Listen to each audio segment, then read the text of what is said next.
여러분 만나서 반갑습니다. 방금 소개받은 배현기입니다. 양해해 주시면 마스크를 벗고 지나도 되겠습니까? 네.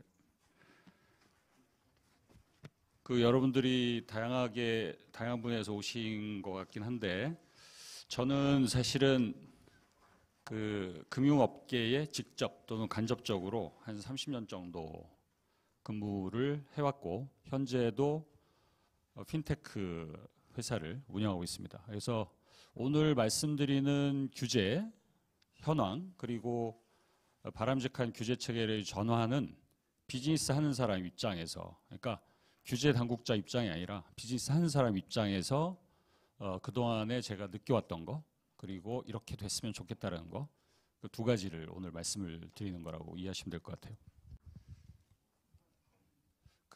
첫 번째는 핀테크 유니콘이라는 거 아시죠? 그러니까 유니콘, 데카콘 얘기하는데, 기업 가치가 1빌리언, 우리나라로 대충 1조 넘죠. 넘는 걸 유니콘이라고 부르고, 거기다가 10빌리언 하면 데카콘이라고 부르는 건데, 전 세계적으로 유니콘 통계를 내는 기관들이 있어요. 그걸 일단 보고, 그거하고 금융 규제하고 연관성이 있다. 그게 제 가설입니다. 그래서 핀테크 유니콘, 핀테크의 기업 가치가 높은 그런 나라들, 그런 기업들을 많이 보유한 나라하고 그 나라의 금융 규제가 어떤 연관성이 있을지, 그게 첫 번째 주제고요. 그러면은 우리나라는 어떤 상황인 건지. 그래서 대표적인 규제 섹터가 은행이잖아요. 그리고 대표적인 규제가 상대적으로 느슨한 곳이 신용카드예요. 그래서 규제가 센 데하고 규제가 느슨한 데하고 케이스를 한번 볼 거고, 여러분들이 관심을 가질 거라고 서울국제금융오피스 측에서 저한테 계속 얘기를 해주셨는데, 조각투자 케이스에 대해서, 이게 사실은 케이스가 되게 많은데 전 세계적으로 보면 우리나라는 일단 두 가지 케이스가 있어요. 크게 보면 그거에 대해서 이 규제가 과연 어떤 식으로 적용이 됐는지, 조각투자 케이스에 대해서. 마지막으로는 자, 이런 것들을 쭉 보니까 현재가 어떤지는 알겠고, 향후에는 어떻게 가는 것이 우리나라 금융산업 발전이나 핀테크에 국한된 게 아니에요. 이것이 좋을지, 그리고 과연 혁신이 어떻게 일어날 수 있을지, 그런 부분으로 해서 결론을 맺도록 하겠습니다. 이 돌부가 되게 관심 있어야 되는데 저는 되게 재밌게 생각하는 주제입니다. 자, 우선 첫 번째 말씀드린 거 있잖아요. 핀테크의 기업 가치가 높은 핀테크를 보유한 나라, 섹터, 금융규제 연관성 한번 보도록 하죠. 자, 맨 밑에 보시면 CFT라는 데가 있어요. 영국의 약간 비즈니스 하는 데이긴 하지만 공적인 데는 아니죠. 어쨌든 여기에서 매년 핀테크 리포트를 냅니다. 애뉴얼 리포트. 그래서 그 한 해에 상장을 했거나 아니면 펀딩을 했거나 그러면 어떻게 돼요? 기업 평가가 나오잖아요. 그 기업 평가를 가지고 유니콘을 쭉 선정을 해요. 자, 그래서 이게 작년 말 기준인데 전 세계로 보면 몇 개? 262개의 핀테크 유니콘이 존재한다.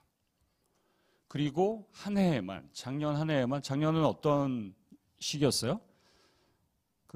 오미크론 해가지고 이 코로나 팬데믹이 물론 이제 하긴 했지만 그런 시기였고, 디지털이 상대적으로 돋보였던 시기이기도 하지만, 어쨌든 113개가 전 세계적으로 새롭게 탄생을 한 거예요.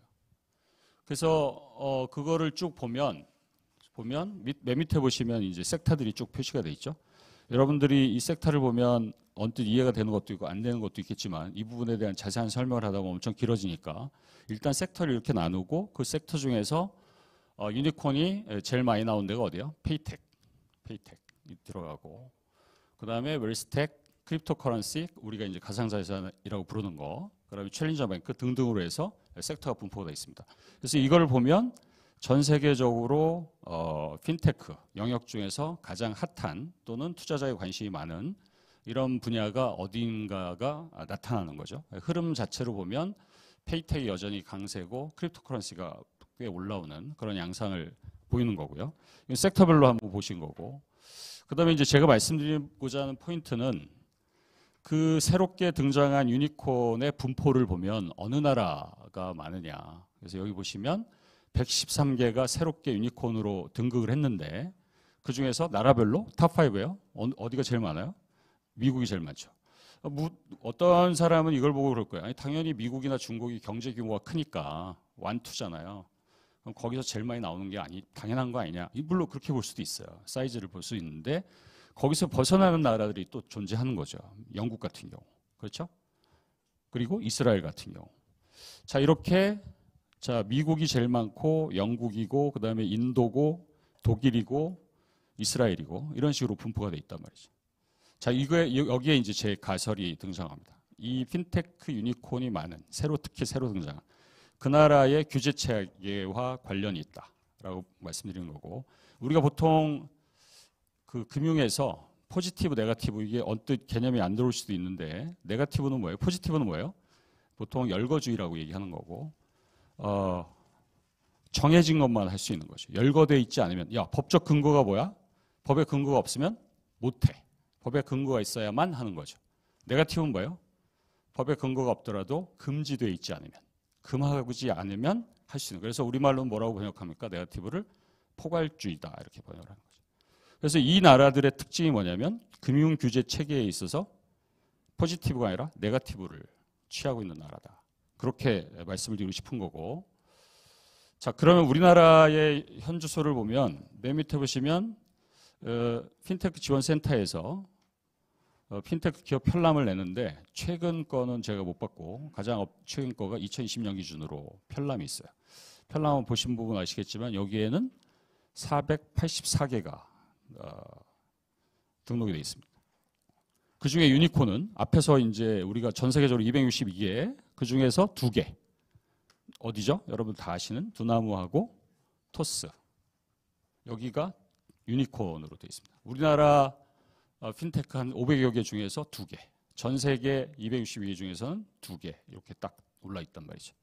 그리고 그거를 이제 분포상으로 보면 앞서 보신 대로 간편결제, 간편송금, 페이텍의 섹터에 해당되는 거고, 두나무 같은 경우는 가상자산 교환 중개, 크립토커런시에 들어가는 거죠. 자, 그래서 흐름상으로 보면, 섹터상으로 보면 전 세계 그런 거하고 유사하게 볼 수 있지만, 일단 핀테크의 수가 생각보다, 여러분 어떻게 느끼실지 모르겠지만 생각보다 많지 않은 거죠. 이 정도면. 그리고 그 중에서 전 세계적으로 인정받는 유니콘은 딱 2개밖에 없다라는 거고. 그리고 이제 오늘 케이스 살펴보게 될 뮤직하우 같은 경우 기타 서비스로 분류가 되어 있습니다. 왜? 여기서 이제 분류하기가 마땅치가 않으니까 이렇게 돼 있고, 오늘 설명드리는 저 같은 경우는 저 뱅셀이나 같이 해서 웰스가이드, 개인자산관리, PFM으로 이렇게 분류가 돼 있고, 이렇게 해서 여러분들이 낯익은 회사들도 있을 거고 생소한 회사들도 있을 것 같은데 여러분들이 들어보셨을 법한 회사들을 제가 이제 쭉 써놓은 거고요. 자, 그런데 일단 제 앞서 말씀드린 대로 생각보다 핀테크 숫자가 적다. 그리고 그것이 이제 규제 체계하고 저는 관련이 있다. 그 나라의 어떤 규제 체계와 그게 제 가설이고. 자, 당연히 이제 정권이 바뀔 때마다 새로운 정부가 출범할 때마다 금융을 혁신한다고 합니다. 그래서 이번 정부는 어떤 혁신을 내세웠냐면 모토가 뭐예요? 금융산업에서도 BTS와 같은 글로벌 플레이어, 글로벌 시장을 선도한 플레이어가 나올 수 있도록 하는 이 새로운 이 장이 뭐예요? 이 장이 바로 규제, 체계 또는 생태라고 볼 수가 있는 거죠. 이거를 조성하는 것을 혁신의 목표로 삼겠다 그래서 맨 밑에 보시면 금융규제혁신회의가 출범을 해서 현재 활동을 전개하고 있습니다. 문재인 정부 때도 혁신위원회가 있었고 그 당시 그때 문재인 정부 때는 저도 참여를 했었습니다. 그리고 오늘 말씀드린 내용들은 상당 부분 당국의 건의도 하고 얘기도 하고 반영도 됐던 것도 있고 안 된 것도 있고 그런 부분들이 다 녹아있다고 보시면 될 것 같고요. 자, 그래서 표방한 게 5가지예요. 첫 번째 보시면 디지털화, 그 다음에 전업주의 규제 합리화. 오늘 말씀드릴 주제가 바로 이 전업주의 규제하고 관련된 거라고 보시면 될 것 같아요. 그리고 디지털 금융 혁신 인프라 정비. 여기 이제 우리가 다 핫한 주제들, 마이데이터부터 해서 조각 투자까지. 그리고 가상자산, 디지털 자산 기본법 관련 TF가 지금 현재 출범해서 활동을 하고 있죠. 그리고 자본시장 인프라 정비, 신탁제도 개선도 조합투자와 다 관련 있는 거고, 그리고 감독, 제재, 검사, 행정 개선 이런 부분으로 현재 규제 혁신이 되어 있습니다. 혁신 방향이 밝혀져 있습니다. 그런데 이제 여기서 보시면 그러고 나서 그 혁신 회의에서 이제 협회들로부터 이해관계자들로부터 요청을 받은 사항이에요. 그래서 특히 전업주의와 관련해서 자, 부수 업무를 늘려달라. 그리고 겸용 업무를 확대해달라. 그래서 은행, 손보, 여신, 금투, 자, 제가 속해 있는 핀테크 산업협회 등등 해서 다양한 그 요청들이 있죠. 실제로는 이거보다 훨씬 더 많을 겁니다. 자, 이 요청들을 쭉 이렇게 보시면 어떤 거는 아실 것, 그 제목만 보고 딱 들어온 것도 있고 제목만 봐서는 잘 모르는 것도 있을 것 같다는 생각이 들죠. 근데 포인트는 뭐냐면 현재 하고 있는 업무에서 어떻게 돼요? 다른 업무를 대부분 추가해달라, 확장해달라, 추가해달라 하는 것들이 대부분입니다. 그리고 지금까지 이런 방식으로 전개가 되어 왔어요. 그러면 이제 자, 규제 혁신을 하면서 그러면은 대부분의 업무와 관련된 것들은 전업주의 규제 체계 하에서 어때요?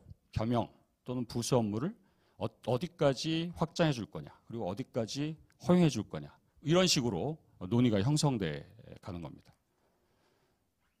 자, 저는 이런 방식의 규제 혁신을 하는 것이 기본적으로 이거를 안 하는 것보다는 낫지만 언제까지 이런 방식으로 규제를 체계를 운영할 거냐라는 그런 문제 제기를 하는 거고, 그거에 대해서 우리가 대안을 갖고 가급적 이번 규제 혁신에 있어서도, 신정부 규제 혁신에 있어서도 가장 많이 내세운 것이 자유하고 창의이기 때문에 그런 부분의 반영이 될 수 있도록 저도 뭐 얘기를 하지만 여기 계신 분들도 인지를 하셨으면 좋겠다, 그런 바람을 가져봅니다. 자, 그러면은 현재의 규제 체계를 이해하실 필요가 있어요. 왜 때만 되면 항상 이런 요구들이 등장할 수밖에 없느냐. 자, 우리나라의 규제 체계는 아시겠지만 모든 법이 다 이렇게 돼 있다고 보시면 되는데, 일단 업을 정의합니다. 자, 업이 뭐냐, 비즈니스가 뭐냐, 그래서 무엇이냐를 정의하고, 그런 다음에 이거를 누가 하도록 할 거냐, 누가 하도록 할 거냐. 거기에서 등장하는 게 뭐예요? 가장 쉬운 거는 이제 신고만으로 하는 거, 그 다음에 등록해서 좀 더 까다롭게 하는 거, 그 다음에 허가제로 운용하는 거. 그리고 그런 다음에 그렇게 라이센스를 준 다음에 그 행위자가, 그 회사가 어떤 방식으로 운영을 하도록 할 거냐. 그래서 크게 보면 what, 그 다음에 who, how 이런 체계를 갖고 있어요. 근데 what에 있어서는 뭐예요? 우리나라는 기본적으로 어떤 주의? 전업주의입니다. 전업주의. 기본이 전업주의. 자, 은행업. 여기 보시면, 자, 은행업은 은행업만 해야 돼. 그 다음에 금융투자업. 우리가 증권사라고 많이 생각하시는 거. 운용사도 여기 들어가 있죠. 자, 여기는 그것만 해야 돼. 그리고 보험업도 세 개로 쪼개놨고, 여신 전문 금융업은 우리가 아는 카드나 할부나 리스회사 이런 데들인데, 이걸 여신 전문 금융업으로 해놓고, 자, 이런 개별업에 법적 근거가 있고, 그 법에서는 자, 요 것만 하도록 하고, 예외적으로 어떻게 돼요? 다른 업무를 허용하는 이런 방식. 그래서 이 전업주의 체계와 개별 근거법, 은행법부터 시작해서 그걸 가지고 기본적으로는 전업이 기본이다, 이렇게 보시면 될 것 같고, 두 번째는 이제 누가 할 거냐, 이거에 관련해서 가장 타이트하게 적용되는 게 어디예요? 은행이죠. 자, 은행은 아무나 하면 안 돼. 특히 산업자본이 하면 안 돼. 산업자본은 그럼 뭐야? 그래서 비금융주력자라고 얘기하는 거고, 오늘은 이제 론스타 그 판정 결과가 나왔는데, 론스타 같은 경우도 이제 금융주력자냐 비금융주력자냐. 그러면은 비금융주력자다. 그러면 어떻게 돼요? 아예 4% 이상을 가질 수가 없는 그런 엔터티다. 이렇게 되는 거고, 예를 들면 이렇게 해서 산업자본과 은행을 분리해야 된다. 자, 여기서 좀 더 나가면 금융자본과 산업자본을 분리해야 된다. 자, 금융회사가 비은행 회사를 가질 수 없도록 하고, 기본적으로 물론 한도는 있지만, 비은행이 또 은행은 뭐 당연하고 금융 쪽으로 하는 것도 제한하고, 이런 방식의 체계를 우리가 갖고 있는 거죠. 그럼 인터넷 전문은행은 뭐야? 그렇게 생각할 수가 있죠. 카카오뱅크? 그럼 카카오가 대주주인데 토스, 그다음에 K뱅크 통신회사가 대주주인데 여기는 이제 특례를 준 겁니다. 그래서 34%까지 비금융 주력자라 하더라도 소유할 수 있다. 이렇게 이제 예외적으로 해놓은 거죠. 자, 이런 방식의 규제 체계를 갖고 있고, 그 다음에 how. 자, 우리가 누구나 당연히 그렇게 해야지라는 원칙들입니다. 금융소비자 보호해야지, 개인정보 보호해야지, 자산을 건전하게 운영을 하도록 해야지, 그리고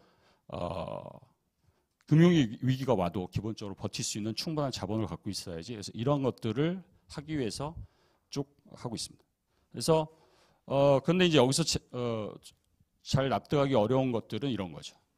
구체적으로 그러면서 가격을 정한다든지 수량을 정한다든지 또는 채널 어떤 식으로 딜리버리를 할 건지까지도 다 규정하고 있는 것이 지금까지 규제 체계라고 볼 수가 있습니다. 그래서 제가 말씀드린 거는 이 모든 거를 다 전면적으로 네거티브로 하자는 것이 아니고 이 중에서 어떤 방식은 네거티브로 갔을 때 금융산업의 안정성을도 동시에 지키면서 혁신성을 제고하고 경쟁을 촉진함으로 해서 궁극적으로 국민 후생을 기여하는 쪽으로 갈 수가 있을 것이다. 그게 이제 제가 말씀드린 방향이고 그건 나중에 결론을 해서 또다시 말씀드리도록 하겠습니다. 자, 이렇게 보시면 언뜻 안 올 수도 있는데 자, 이제 구체적인 케이스별로 하나씩 보도록 하죠. 저는 은행 쪽 또는 은행 지주에서 상당히 오랫동안 종사를 해왔습니다. 그래서 제가 그것도 전략 업무도 많이 하고 M&A 업무도 많이 하면서 이걸 또 직접 하는 경우하고 하지 않는 경우하고 차이가 큰데 이 업무를 처음에 이제 제가 발을 들여놓고 나면서부터 처음 한 게 뭐냐면 항상 법을 찾는 거예요. 현재 법이 어떻게 돼 있고 시행령이 어떻게 돼 있고 감독 규정이 어떻게 돼 있고 그거를 정확하게 이해하고 해야만이 비즈니스의 리스크를 줄일 수가 있고 혹시라도 있을 수 있는 기회를 찾을 수가 있기 때문에 그래서 여기 보시면 은행 업무가 상당히 단순하게 돼 있죠. 여기서 은행법이 이제 제일 오래되면서도 전통적이라고 볼 수가 있는데 자, 예금하고 대출 업무예요. 그렇죠? 그리고 업무 범위에는 거기에 또 뭐 구체적으로 채권도 발행할 수 있고 그다음에 어음 할인, 내국환, 외국환 이런 등등이 돼 있어요. 중요한 건 뭐 제가 말씀드린 건 그게 아니고 여기 보시면 부수 업무, 그다음에 경영 업무야. 자, 기본 본질 업무가 있고 부수 업무나 경영 업무, 특히 겸용 업무 쪽을 보시면 매매 중개, 인수 매출 여기 증권사들이 하는 거 아니야? 이런 것들을 볼 수가 있는데 그거를 은행도 할 수 있다라고 하나씩 허용하면서 붙기 시작한 겁니다. 자, 국공채 인수 매출을 증권사가 원래 하는 건데 은행도 할 수 있다. 근데 여기 보시면 국공채에 한정했다는 게 포인트죠. 회사채는 못 하는 겁니다. 예를 들어서. 자, 이런 방식으로 계속 기본에다가 겸용 업무가 하나씩 들어오고 부수 업무가 들어오고 이런 방식이에요. 자, 은행에 가서 여러분들 펀드 사고 팔고 할 수 있잖아요. 집합투자증권, 투자매매, 투자중개 여기 들어와 있는 거고. 보험, 방카슈랑스 할 수 있으니까 보험 대리점 업무 들어와 있는 거고. 이런 방식으로 기본적으로 예대 업무인데 거기다가 계속 추가하는 방식으로 그리고 그것이 혁신이라고 얘기하고 규제체계, 전업주의를 틀을 지키면서 상호 진출을 확대하는 방식으로 이루어졌다라고 보면 되고 은행법을 보면 그런 부분이 명확하게 나타납니다. 자, 마이데이터 해서 본인신용정보 관리업도 저기 추가가 돼 있고 그다음에 자문업도 할 수 있는데 어떻게 돼요? 요것만 이름이 뭐 돼 있어요. 자, ISA를 허용하면서 ISA에 자문업만 하면 은행이 불리하다. ISA에 한해서는 은행도 이름을 하게 해달라. 이런 요청이 받아들여져서 이렇게 딱 들어간 거예요. 그러니까 요 하나하나가 다 역사가 있고 의미가 있는 것들이라고 보시면 됩니다. 방카슈랑스는 요 딱 한 줄 보험 대리점 업무로 들어와 있는 거고 예를 들어서 이런 식으로. 자, 그리고 여기 이제 등장하는 게 이 가장 타이트하게 규제되어 있는 것이 바로 은행에 대한 소유 규제입니다. 여기 보시면 중간에 자, 특히 주주 구성이 적합할 것 여러 가지가 있고 주식 보유 한두 중에서 말씀드린 대로 비금융 주력자 주식 보유 제한 원천적으로 4%밖에 갖지 못하고 4% 초과 승인으로 갈 수 있는데 의결권을 행사하지 못하고 그렇지만 항상 또 예외가 존재하고 예외는 정부, 예보, 그다음에 외국은행 이런 데들이 예외고 여기 보시면 눈썰미가 좋으신 분은 저기 오타가 있죠. 그리고 10%까지는 그냥 소유할 수 있는데 초과 보유하는 경우에는 한도 초과 보유라고 해서 정부의 승인을 받아야 됩니다. 그래서 비금융주 이력자가 아니고 어떻게 돼요? 금융주 이력자로서 한도를 초과할 때도 승인을 받아야 됩니다. 그리고 적격성 검사에서 받아야 되고, 대주주에 대해서 신용 경영도 제한되고 주식 보유도 제한되고. 그러니까 이거를 딱 보면 인터넷 전문은행 특별법의 경우 예외지만 은행법만 보면 야, 굳이 은행을 내가 가질 필요가 있냐라는 생각을 하게 만들 정도로 이 소유 규제가 탄탄하게 아주 촘촘하고도 엄격하게 되어 있습니다.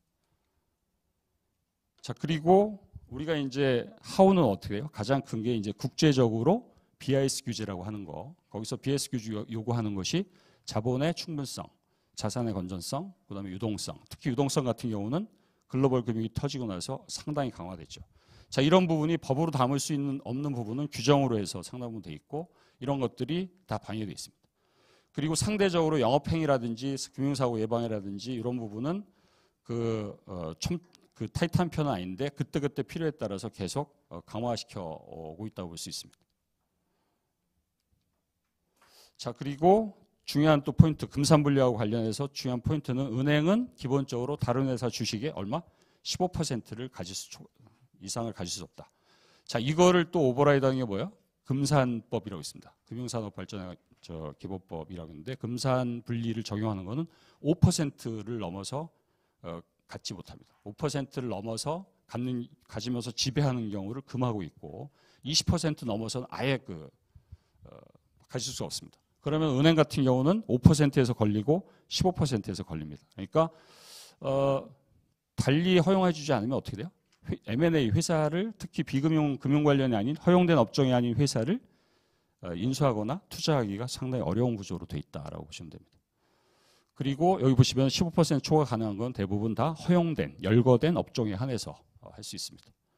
그리고 갖고 있다 하더라도 자회사나 또는 자은행과의 거래 관계가 상당히 엄격히 제한이 됩니다. 그 원천적으로 부동산에 대해서도 많이 완화가 됐지만 밑에 보시면 비업무용 부동산은 아예 소유할 수가 없고 업무용이라 하더라도 제한이 있고 이런 식으로 규제를 하고 있습니다. 자, 은행 쪽을 말씀드린 이유가 우리나라의 규제체계, 금융규제체가 이런 식의 구조를 갖고 있구나 이렇게 이해하시라고 말씀을 드린 거고 특히 은행은 소유 쪽 규제가 가장 엄격하다 이렇게 보시면 될 것 같고요. 자, 그러면 신용카드 케이스 아까 처음에 제가 뭐라고 말씀드렸어요? 신용카드가 가장 규제가 느슨한 경우에 해당된다. 여기 보시면 자, 신용카드는 여신 전문 금융업이라는 이름 아래 있고 여신 전문 금융업 아래 참 재밌죠. 신용카드 시설되어 할부금융 또는 한 다음에 뭐가 들어가 있어요? 신기술 사업 금융업이 들어가 있어요. 신기술 사업, 신기사는 아시겠지만 VC나 사실 마찬가지인데 훨씬 더 자유롭죠.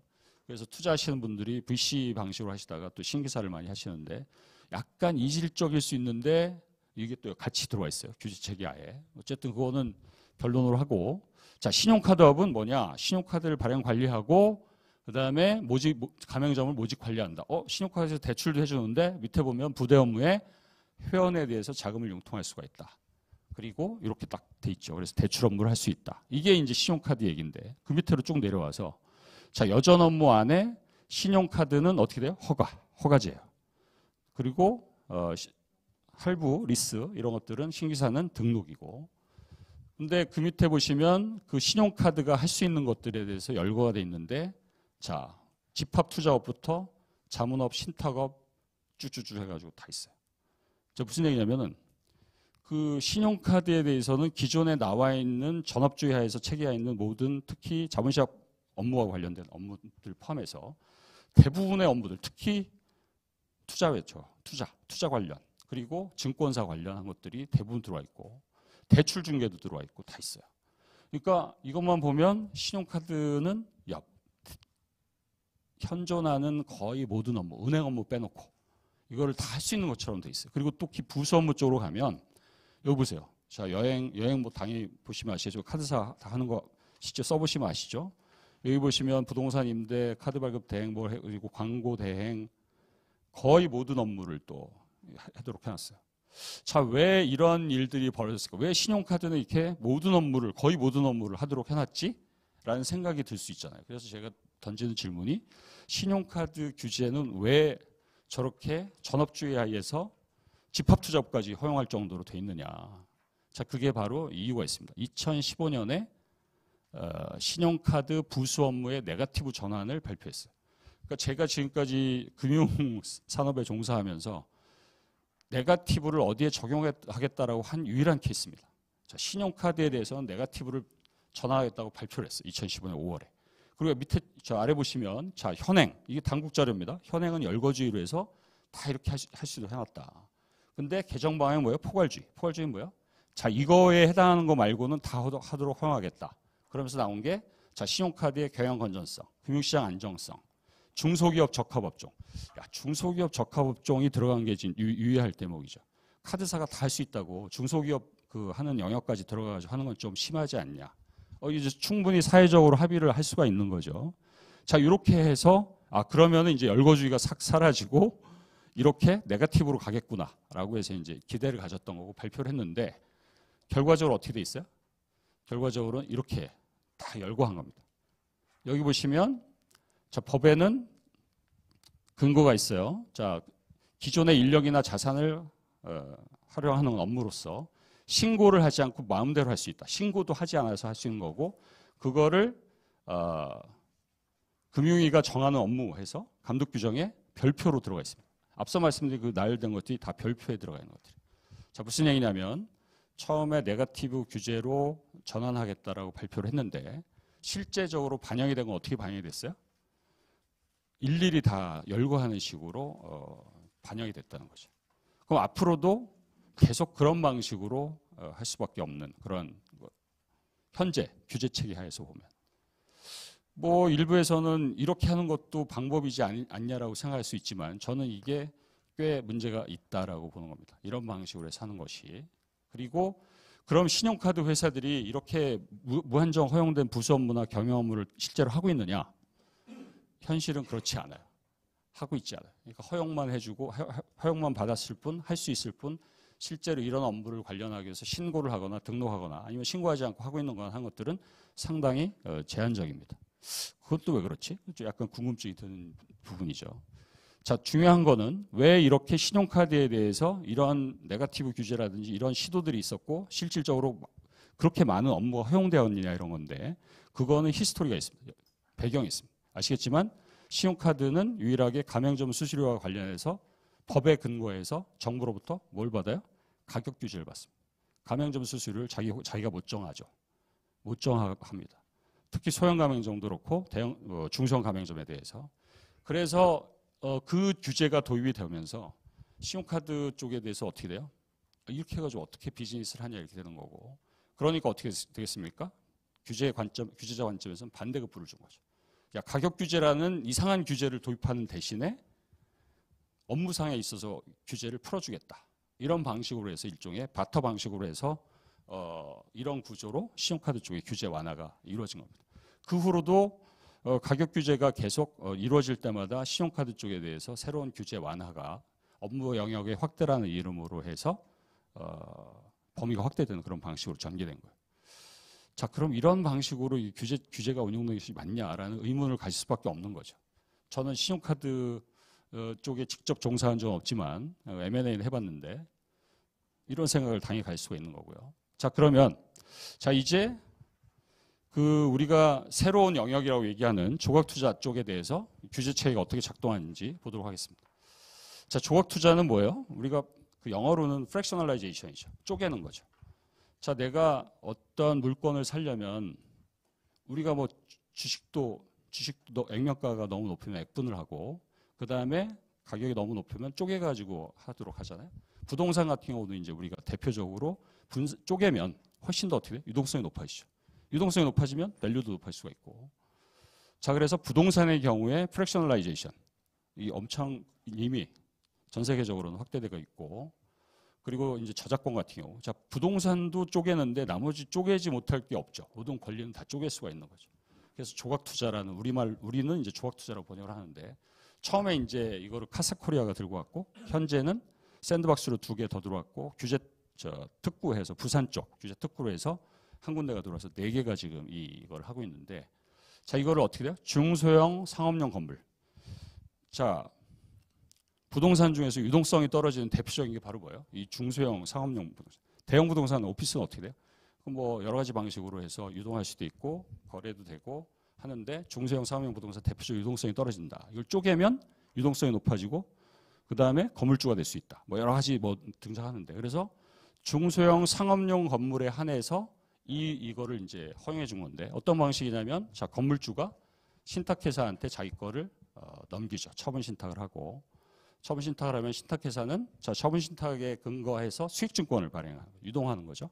자 부동산 신탁 수익증권을 발행해서 그거를 디지털 방식으로 하죠. 그래서 우리가 DEPS라고 디지털 ABS라고 하는 것들을 발행하고 블록체인 기반으로 해서 유통을 하는 거죠. 투자자는 거기 가서 이게 100억짜리다 그러면 100억이 없어도 1억 또 여기 보면 한도가 있습니다. 2천만 원, 4천만 원 한도인데 자 1,000만 원 가지고 그 건물을 내가 그 지분만큼을 소유하는 방식이 되는 거고 나중에 여기서 이제 임대료를 기반으로 해서 뭘 받아요? 배당을 받죠.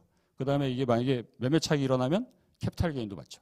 중간에서 그 플랫폼 사업자도 역시 그것들을 다 가깝니다. 여기 보시면 플랫폼 사업자는 부동산 매입할 때, 뎁스 발행할 때, 거래할 때, 배당 받을 때, 매각했을 때 이렇게 수수료를 챙겨놓은 구조로 돼 있고 자 이런 방식으로 하게 되면 앞서 말씀드린 대로 자 나도 건물주가 될 수 있다. 조각 투자하는 입장에서 그리고 여기서 안정적인 임대 수익을 기반으로 한 배당과 캐피탈 게인도 얻을 수 있다. 그리고 이런 이것들이 되게 윈윈하는 구조로 보이죠. 그렇죠?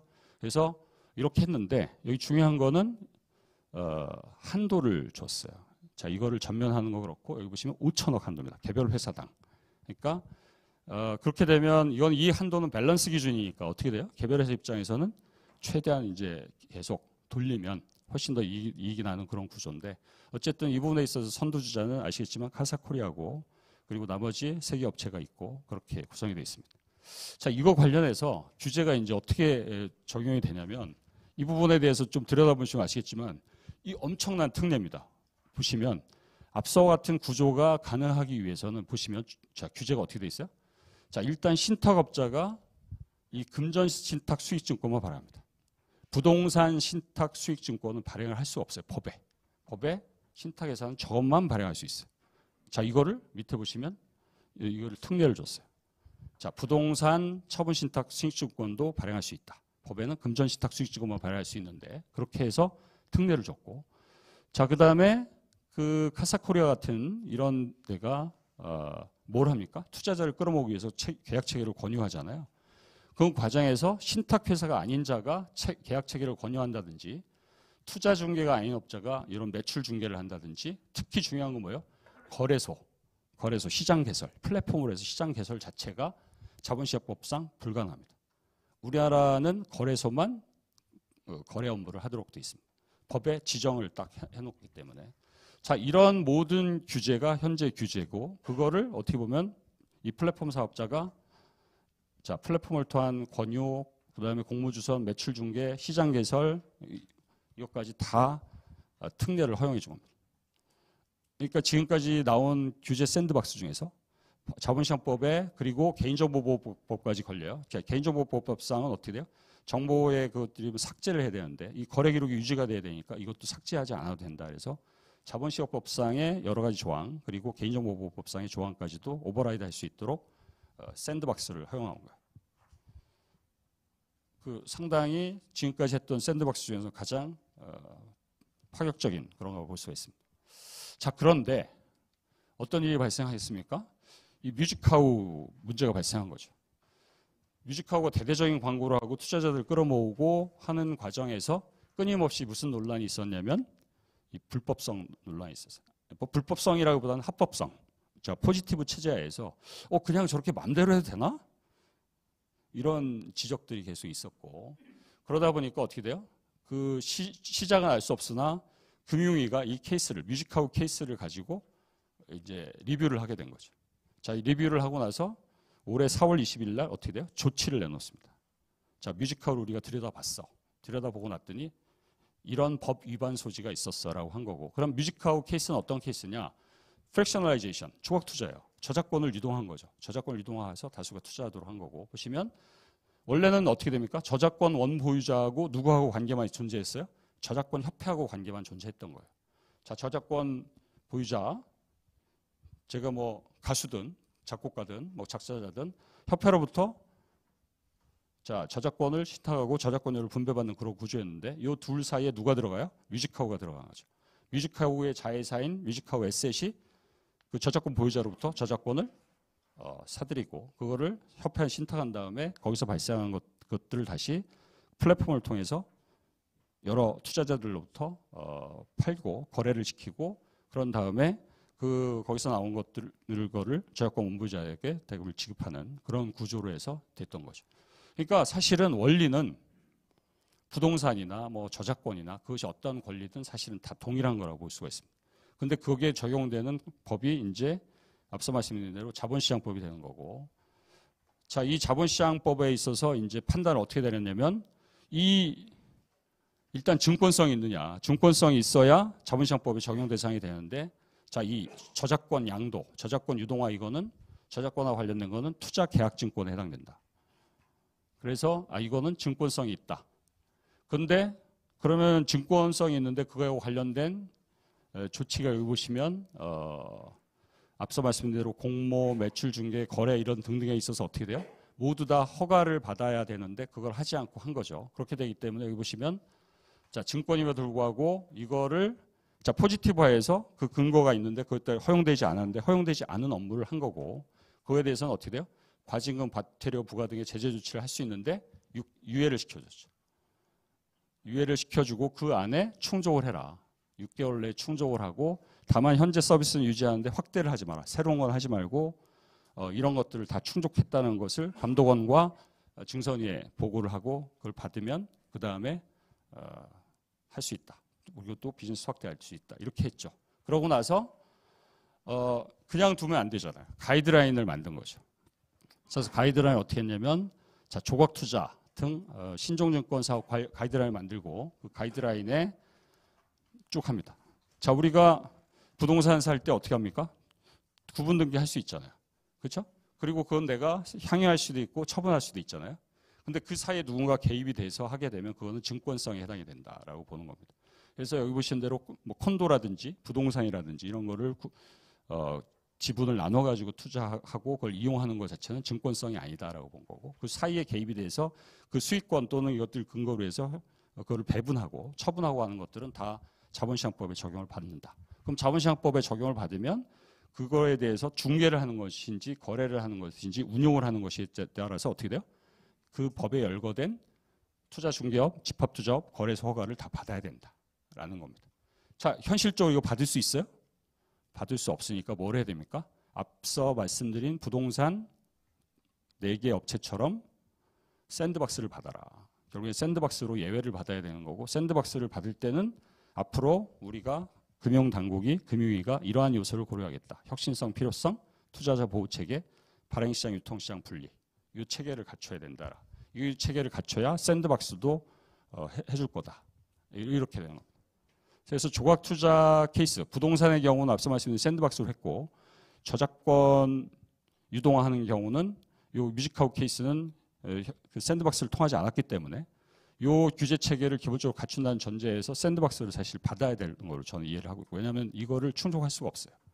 충족할 수가 없기 때문에 받아야 되는 거고 샌드박스로만 조각 투자 케이스가 운영이 될 수밖에 없는 게 현재 상황이라고 볼 수가 있습니다.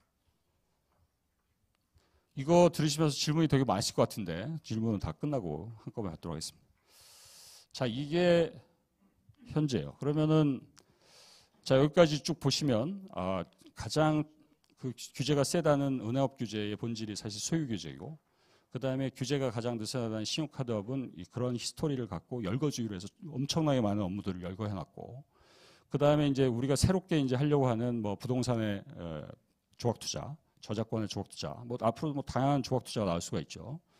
자, 그런 것들에 대해서는 현행법으로는 수용이 안 되죠. 수용이 안 되니까 그건 샌드박스로 갈 수밖에 없다. 그리고 샌드박스에 대해서 이제 어떻게 운영할 거냐 이 문제가 되는 거예요.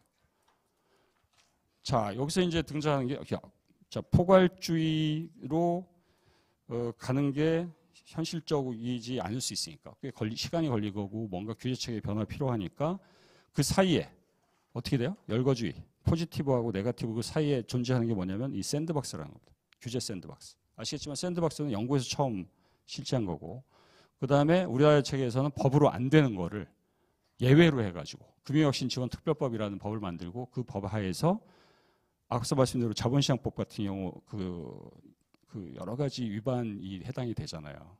그 부동산 같은 경우도 다 해준 거잖아요. 그래서 이 규제법 샌드박스가 대안인 것처럼 보여요.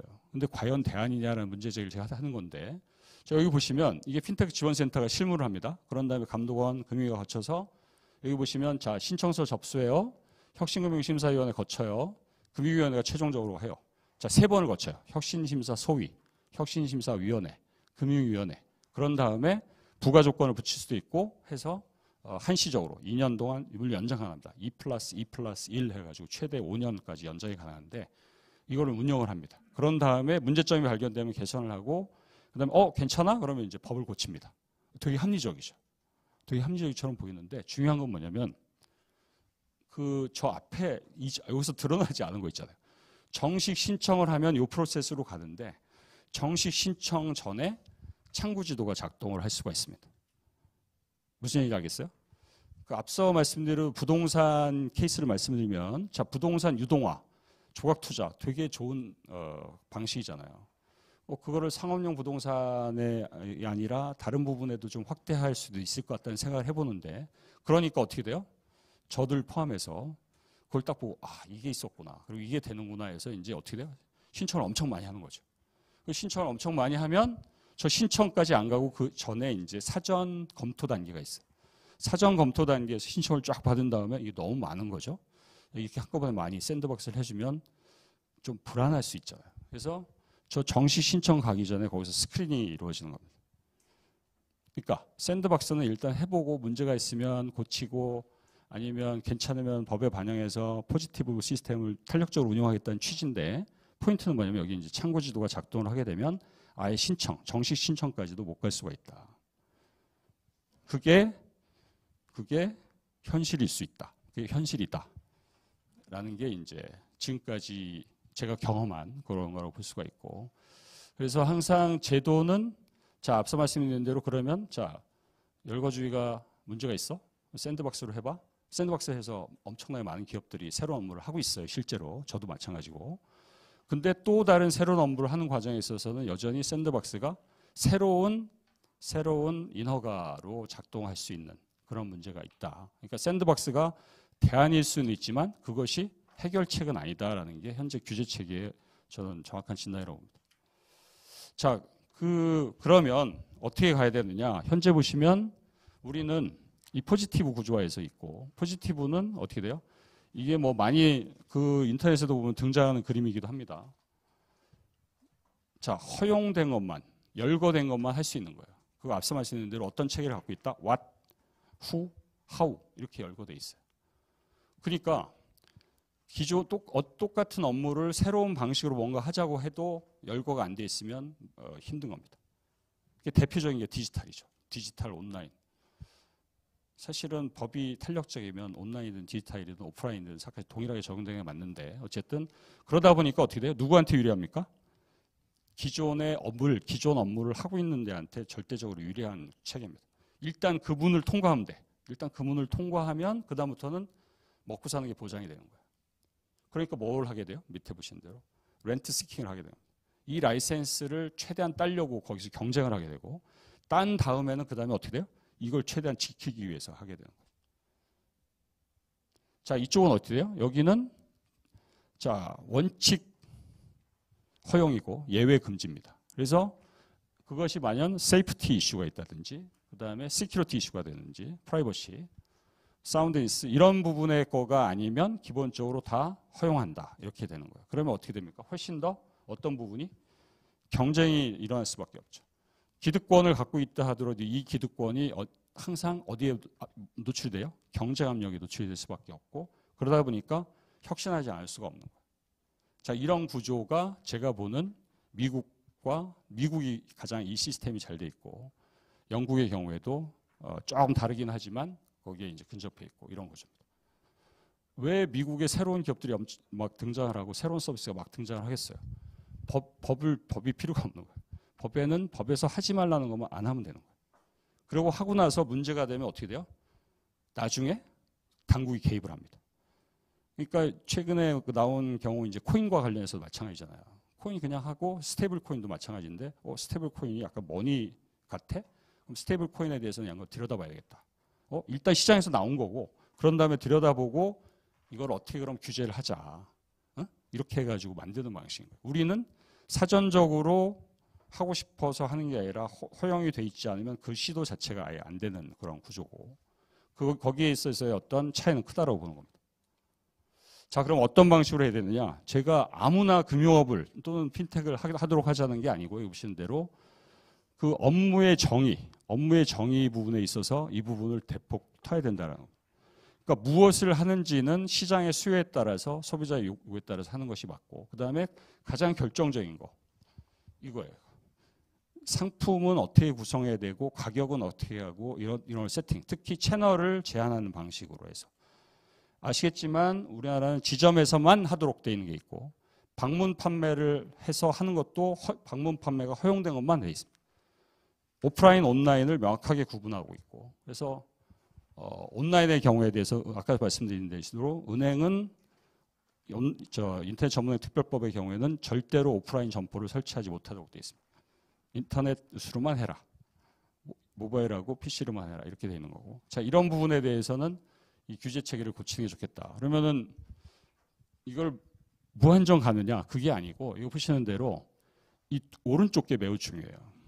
그러니까 우리나라는 신뢰사회가 아니잖아요. 야, 내가 저거 허가해줬다가 제 사고 치면 어떡하지? 나중에 문제 일으키면 어떡하지? 망하면 어떡하지? 라는 컨선이 당국자한테 있어요. 그렇기 때문에, 그리고 그 컨선을 저는 이 맞다로 봅니다. 만약에 자, 사전 규제가 아니고 포괄 규제를 해가지고 허용해줬을 경우에 문제가 터진다 그러면 그 회사에 대해서 엄청난 과징금, 과태료 또는 벌금 또는 결국의 경우에 어떤 경우에는 회사 문을 닫게 만들 정도로 강력한 처벌이 있어야 된다고 봅니다. 그거하고 그 사전 규제를 자, 예외적 방식으로 해서 포괄주의 도입하는 것이 패러럴하게 병행해서 가야 된다는 거. 자, 우리나라는 항상 문제가 터지면 어떻게 돼요? 이게 저는 아주 중요한데, 자, 열거주의 체계 하에서 사고가 터져요. 자, 사모펀드 케이스가 발생해요. 정부 유출이 발생해요. 예를 들어서 특히 지난 정부에서는 사모펀드 이슈가 많았잖아요. 그럼 사람들이 누구를 손가락질합니까? 당국을 손가락질하는 거예요. 사실은 옵티머스나 이런 데들이 물론 이제 강력하게 처벌을 받긴 하지만 그 사업자가 문제인 거지 당국이 문제가 사실은 저는 물론 아주 없다고 얘기하는 건 아니지만 당국으로 가요. 왜? 너 왜 그거 이렇게 많이 허용해 줬어? 그리고 왜 너 그런 장치 안 만들어줬어? 그러니까 열거주의 체제에서는 끊임없이 모든 손가락질, 모든 책임이 누구한테 하면 당국에 쏠릴 수밖에 없어요. 그럼 당국은 그걸 받아가지고 더욱더 엄격하게 운영하고 촘촘하게 할 수밖에 없어요. 계속 규제하고. 이런 식의 악순환이 가면서 금융회사의 상대적인 디스플린이나 책임은 약화되는 구조로 계속 가는 거예요. 자, 미국 같은 경우는 어떤 사건이 터지면 옛날에 그 웰스파고 그 페이크 어카운트가 터졌을 때도 어떤 거를 읽어봐도 당국에 대해서 얘기하는 경우가 없었어요. 모든 게 다 웰스파고로 향했고 웰스파고의 경영진이 물러나고 웰스파고에 대한 책임받고 처벌받고 있죠. 우리나라는 그런 일이 발생하면 물론 그 은행도 문제가 되겠지만 되게 모든 게 손가락질 어디로 합니까? 규제 당국자의 책임으로 하는. 자, 이런 식으로 하면 이 금융회사의 어떤 역량이나 상대적인 자율성이나 이런 분들이 발휘될 수가 없고 이런 구조로 계속하면 금융혁신은 요원할 수밖에 없다. 라는 게 오늘 말씀드린 제 포인트입니다. 그래서 그러면 플레이하는 사람 입장에서는 어떤 식으로 플레이해야 되느냐? 그 상당히 어려운 얘기인데 현재 구조화에서는 끊임없이 규제를 바꿔달라고 요구하거나 아니면 새로운 시도를 하는 거가 저는 맞다고 보는 거고 그 안에서 뮤직하고 케이스가 매우 흥미로운 케이스를 저는 제공했다고 보여집니다. 이상으로 제 강의를 마치도록 하겠습니다. 감사합니다.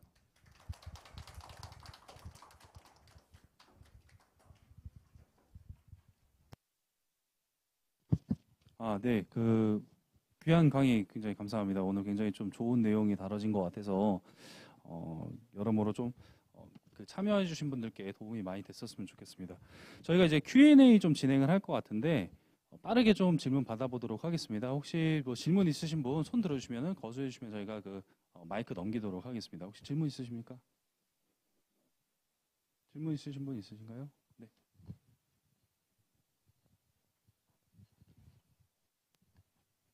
샌드박스에서 사전에 이제 걸러낸다고 하는 것들이 제가 보기에는 만약에 이게 잘 돌아간다라고 하면 법령을 개정해 줘야 되지 않습니까? 그럼 법령을 개정할 수 있는 여지가 있어야 될 거라고 생각을 합니다. 뮤직하우 같은 경우에는 내가 보기에는 자본시장법을 내가 보기엔 좀 깨트려야 되는 부분이 있어야 될 것 같은데 개정이 아니라 그건 어떻게 만약에 이게 안착이 된다라고 하면 약간 추정돼서 안착이 된다라고 하면 개정될 여지가 제가 보기에는 많이 모자란 제가 보기에는 없을 것 같은데 샌드백스 어느 정도 풀어줘야 될 거 아니에요. 하지 말라 하든가 룰을 개정해야 된다든가 그 룰을 어떻게 개정할 수 있는 여지가 있다라고 보십니까?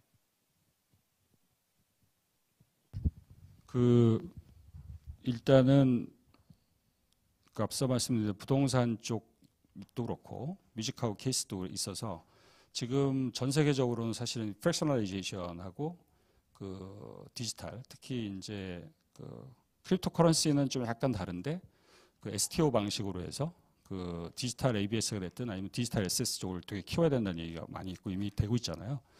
근데 당국은 약간 그 조심스러운 입장인 것 같아요.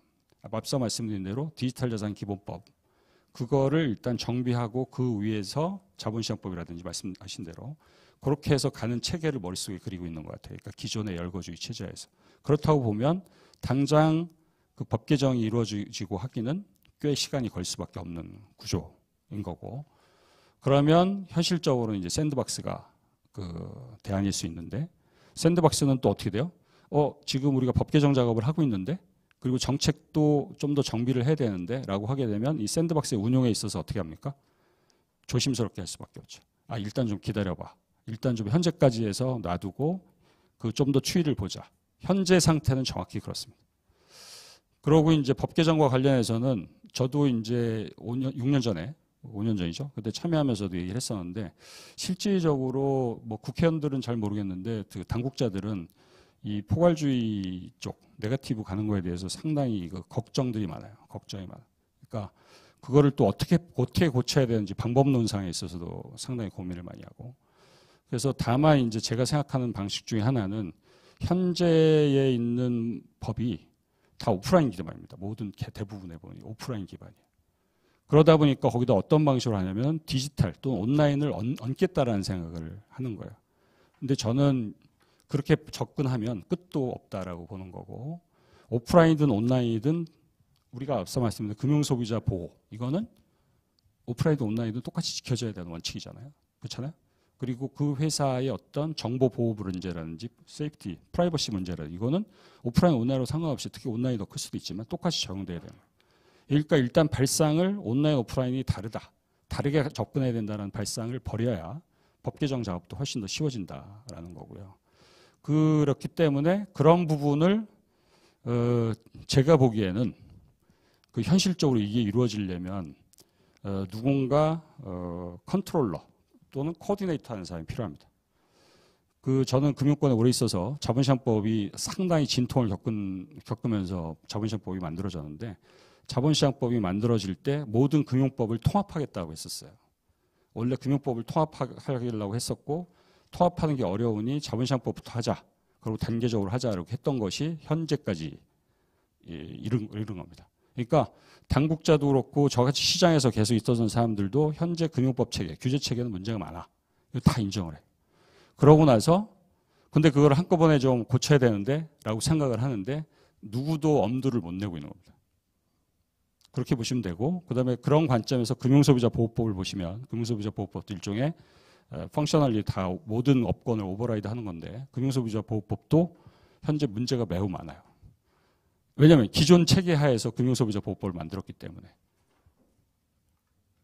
그래서 저는 저같이 또는 여기 계신 분들 같이 현재 금융 규제 또는 금융 혁신이라는 것이 기존 방식대로 혁신을 하면 똑같다. 그리고 이게 혁신이 쉽지 않다라는 문제의식을 갖고 혁신을 어떤 방식으로 해야 되느냐라는 거를 고민을 해야 되는 거고 그런 고민에 있어서 가장 중요한 거는 혁신을 이니시에이트하는 사람은 당국자가 아니다. 시장에 플레이하는 사람이고 또는 시장에서 그 플레이하는 거에 수요와 공급에 참여하는 기업이나 개인이나 그 사람들이 기본적으로 그런 요구를 저는 해야 된다. 그리고 문제를 같이 느껴야 된다라고 생각을 합니다. 그래서 그리고 그것도 하나씩 점진적으로 하는 것이 저는 필요하다. 그러면 가능하다라고 생각합니다. 네. 그 또 질문 있으실까요? 네, 질문 있으시면 과감하게 이렇게 손 들어주시면 되겠습니다. 그러니까 질문이 이제 현재는 이렇게 질문 따로 없으신 것 같아서 좀 약간 생각하실 시간이 좀 필요하신 것 같아서요. 일단은 저희가 사전적으로 좀 이렇게 받았던 질문들이 좀 있습니다. 그 중에서 이제 한 가지 좀 드리면 좀 답변을 해주시면 좋을 것 같은데요. 우리나라에서 정말 네거티브 금융 규제의 도입이 가능하다고 보는지에 대한 약간 전반적으로 약간 그런 분위기라든지 아니면 어떤 흐름이라든지 약간 이런 것들을 좀 여쭤보신 것 같아요. 현실화 시킬 수 있는지 이것에 대해서 답변해 주시면 좋겠습니다. 저는 그거는 충분히 가능하다라고 생각하고요. 그것은 약간 결단의 문제라고 생각이 되고 그 신용카드 케이스를 말씀드린 게 저렇게 하면 되거든요. 저렇게 입법하면 되거든요. 그렇죠? 원칙적인 거를 해놓고 그런데 문제가 있을 거면 중소기업 적합업종이라든지 이런 식으로 해가지고 업무 규제를 포괄적으로 저렇게 할 수 있음에도 불구하고 열거주의로 자꾸만 가고 있는 거가 문제가 있다. 그러니까 저는 너무 좋은 거예요. 저런 방식으로 충분히 입법상으로 할 수 있고 그것을 우리가 그 전면적으로 하기가 어려우면 신용카드 케이스처럼 예를 들면 우리 이제 논란이 되는 전금법 있잖아요. 전자금융법. 전자금융법도 사실 말이 좀 올드한 건데 전금법에다 그걸 약간 집어넣는다든지 전금업자는 예를 들면 에 대해서는 이걸 적용하겠다라고 하고 그런 방식으로 해서 저는 충분히 그 점진적으로 그리고 이렇게 해서 제한적으로 한 다음에 확대하는 방식으로 가면 충분히 가능하다라고 봅니다. 그리고 그거 관련해서는 아까 제가 케이스는 잘 아는데 정부가 이제 이번 정부기관에 하겠다고 하는 것 중에 하나가 뭐냐면 디지털 유니버설 뱅크라는 게 있어요. 그게 뭐냐면 은행이나 금융지주에서 요구를 하는 거죠. 자, 디지털에 한해서는 모든 업무를 할 수 있게 해달라. 자, 오프라인에서는 유니버설 뱅크에 제한이 있다고 치면 온라인에서는 디지털 유니버설 뱅크 그래서 정부가 그거를 워딩을 받아서 현재 하겠다고 하고 있는데 그걸 어떻게 이제 입법할지는 봐야 되겠지만 그런 방식으로 추진하는 이보다는 저는 그건 뭐예요? 오프라인과 온라인하고 다르다는 전제를 하는 건데 온라인과 오프라인하고 구분하지 않고 원칙적인 것들을 표방하면서 예외적으로 금지하는 그런 방식의 거가 저는 결심의 문제라고 생각합니다. 그리고 그 혹시라도 문제가 되면 강력하게 처벌하면 되는 거고 그 마이데이터 GDPR 케이스 아시면 그 영국이나 유럽에서 GDPR 도입했잖아요. 그러면서 개인의 정보 주권을 하면서 정보가 다 이동하도록 했고 삭제할 수도 하고 그거 하면서 정보 유출에 대해서 만약에 그 재식별이라든지 유출 문제가 발생하면 어떻게 됩니까? 그 회사의 전체 매출의 4%의 과징금을 때리도록 되었어요. 그런데 그게 글로벌 매출이거든요. 글로벌 매출. 근데 매출의 영업이익률이 물론 뭐 많은 데는 엄청 높기도 하지만 평균적으로 제조업 기준으로 하면 그렇게 높지가 않아요. 그러니까 제조업체 내가 매출의 영업이익률이 한 5%밖에 안 되는데 4%를 때려 박으면 어떻게 돼요? 규모적으로 적자날 수도 있고 그럴 수 있는 그런 엄청 큰 규모입니다. 예를 들어서 그 규모가. 그래서 우리도 맨 밑에 장표에서 말씀드렸지만 사후적으로 엄청나게 제재 그리고 회사 문 닫게 할 수도 있다라고 생각하고 하면 그거하고 병행해서 하면 저는 충분히 가능하다고 생각하고 그렇게 규제를 해야 당국자들도 훨씬 더 운영하기가 쉬워진다라고 생각합니다. 지금처럼 한 가지만 더 계속 말씀드리면 사모펀드 케이스가 났을 때 어떤 요구가 있었는지 아세요? 사모펀드가 얼마나 많습니까? 그 사모펀드 운용사들의 모든 포폴리오를 깔아 전수조사를 해라 라는 황당한 요구가 언론 쪽에서 등장했어요. 그게 불가능합니다. 그리고 그런 요구를 하는 것 자체가 타당하지 않아요. 사모펀드는 원래 일정한 소수의 투자자만 하는 거고 운용 결과에 대해서 자기가 책임지는 거고 그런 원리가 작동하는 시장이 거긴데 거기에 대해서 이상하게 물론 판매 문제가 발생하긴 했지만 그거를 전수조사를 해야 된다. 포폴리오를 다 들여다봐야 된다. 이런 방식으로 해가지고 그리고 아무나 허가해주면 안 된다. 이런 식으로 규제 체계가 운용돼서는 끊임없는 반복, 끊임없는 악순환이 있을 수밖에 없다. 당국도 편안해지고 시장에서도 혁신이 활발하게 일어나고 진짜 해외에서는 뭐 이런 거 폰지 사기도 그렇고 옛날에 무슨 사모펀드 사기했을 때도 한번 문제가 되면 그 뭐 경영진이나 뭐 여기는 뭐 기본적으로 감옥 가면 몇 년입니까? 100년 막 뭐 이렇게 가잖아요. 그렇게 그런 체제를 갖추는 식으로 우리도 이제는 바꿀 때가 됐다. 가능하다. 답변 감사합니다. 혹시 질문 있으실까요? 뭐 이렇게 들으시면서 마지막 예. 안녕하세요. 정부 당국이 지금 개입한 케이스를 보면 제가 뭐 깊게 이렇게 찾아보지는 않았지만 타다의 케이스가 있고 뮤직하우의 케이스를 비교를 해 보면 뭐 타다 같은 경우에는 뭐 선거라는 특수한 정치 환경도 있었지만 택시 운송 사업자라는 그런 확실한 기득권 피해를 본다고 이제 주장을 하는 기득권들이 있어서 개입을 했다고 저는 생각을 하는데 뮤직하우 같은 경우에는 그런 피해자가 있지는 않은 것 같아요. 적어도 표면적으로는. 근데 선제적으로 지금 금융이나 정부 당국이 규제를 하는 이유가 과연 무엇이고 이 뭐 규제가 됐든 뭐 샌드박스가 됐든 이 조각 투자 사업을 하기 위해서 사업자로서 무엇을 좀 이 정부가 우려하는 바가 뭐고 어떤 거를 더 준비를 해서 사업을 꾸려 나가야 되는지가 좀 궁금합니다.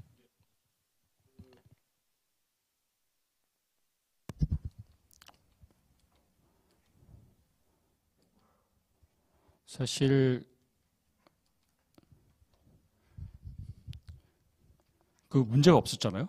문제가 없었고 보통 이제 문제가 터져서 개입하는 경우가 많이 등장하는 게 이제 유사 투자자금이라든지 그렇죠? 투자자 피해가 막 발생하고 그다음에 그건 진짜 불법적인 건데 돈을 넣고 이제 중간에 이제 횡령을 한다든지 뭐 이런 경우 이제 나서는 경우인데 그건 이제 불법적인 거. 여기는 사실은 모호했죠. 그러니까 제가 법률 전문가는 아닌데 변호사들 의견도 야 이거를 투자 계약 증권으로 해서 자본시장법으로 엮은 거는 좀 이슈가 있다. 뭐 그런 의견을 제가 들었어요. 제 그거에 대한 판단성은 없는데 근데 이제 문제는 투자자 피해라든지 이런 건 없었지만 아마 딴 쪽에서 누군가 어떤 이해관계자가 계속 문제 제기는 한 것으로 저는 보여집니다. 왜냐하면 그게 없으면 이걸 나서기가 쉽지가 않은 거고 그리고 그걸 투자계약증권으로 걸어가지고 이제 위법하다라고 판단을 내리기도 쉽지 않은 거고 보다 더 결정적인 거는 뭐냐면 그 차이가 있어요. 저는 사실은 금융업권에서만 계속 있다 보니까 무슨 제가 현재도 마찬가지고 어떤 행동을 하려면 어떤 디시전을 하거나 어떤 뭐 새로운 서비스를 하려면 이 법적 근거를 항상 찾아요. 근데 뮤직하우를 하신 분들은 금융권에 있었던 분들이 아니니까 그런 혁신이 가능할 수도 있겠지만 그냥 하면 되지라고 해서 한 거가 되고 그런데 금융하는 사람의 시각에서 보면 저거 무슨 근거로 하지? 현행법에 근거가 없는데 이렇게 해서 언제라도 걸릴 수 있는 구조다. 다시 한번 말씀드리지만 미국에서는 이게 전혀 문제가 안 돼요. 근데 우리나라는 문제가 돼요. 법 규제 체계가 다르기 때문이다라는 거고.